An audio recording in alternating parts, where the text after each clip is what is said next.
football to a state championship. So.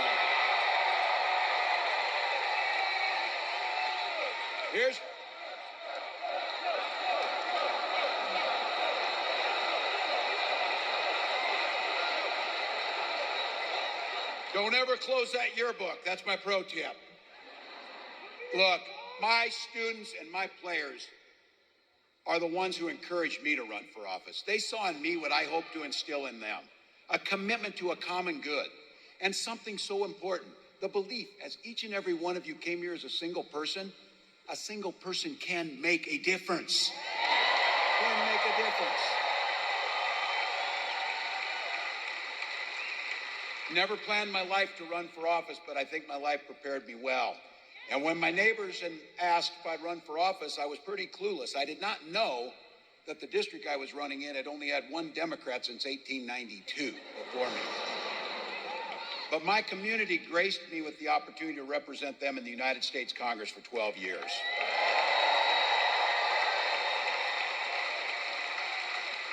Where I had the privilege of serving as the ranking member on the VA committee, working with Republicans to pass the most extensive veterans package since the GI Bill. I learned the art of compromising without compromising my values. And as governor, I bring all those experiences together to tackle the most pressing challenges we have in the great state of Minnesota. Now, each of you came here. You came here because you love the country. You came here because you know how fantastic leader is going to walk out those doors in a minute or two. The person that you see bringing everything to us. But just be very clear here. Donald Trump sees the world very differently than all of us here.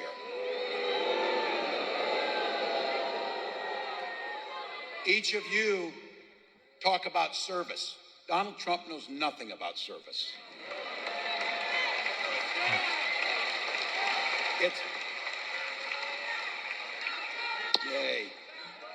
It's pretty hard to provide service to others when you're too busy looking out for only yourself.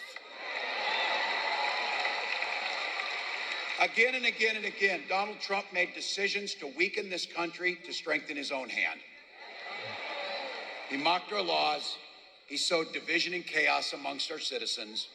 And that's to say nothing of his record as president. He froze in the face of the global COVID pandemic, and our neighbors died because of it. By not addressing COVID, he drove our economy into the ground. And I just want to set the record straight because facts do matter, and there's not an alternate set of facts.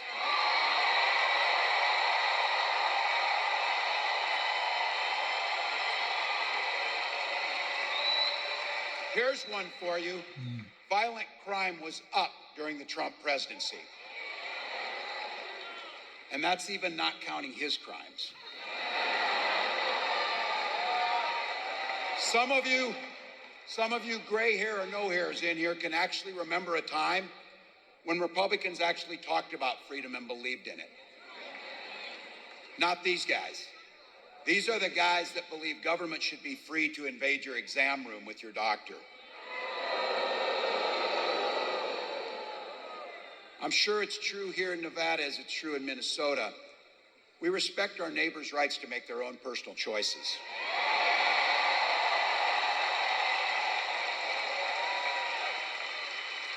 We don't have to agree with them or make the same choice, but we know that this nation, things work best when you mind your own damn business. You mind your own damn business.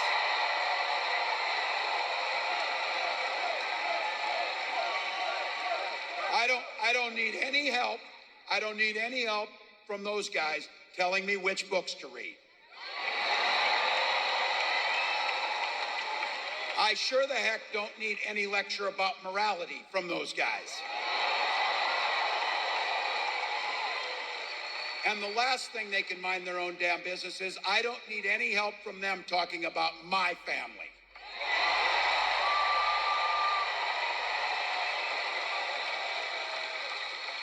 And this is where it gets personal, where they want to dictate things like IVF and reproductive care. I know there's a lot of you out there, this is the most personal choices we have. When my wife and I decided to have children, we spent years going through fertility treatments. And I said, I remember, we have somebody to help? You have water? All right. Thanks for helping your neighbors. But you're helping? You're good? All right, thank you. So, I remember those waiting for the phone calls. You'd go through the treatments. I would have my neighbor come over to have to give shots to my wife and things like that. And the phone would ring, and you would just hope so highly that it would be good news. And then when you found out the treatments didn't work, it was a darkness that could blot out the sun. So I have to tell you, it wasn't by chance when that phone call finally came, and we found out we were going to welcome our daughter into the world. We named her the most powerful word in the universe.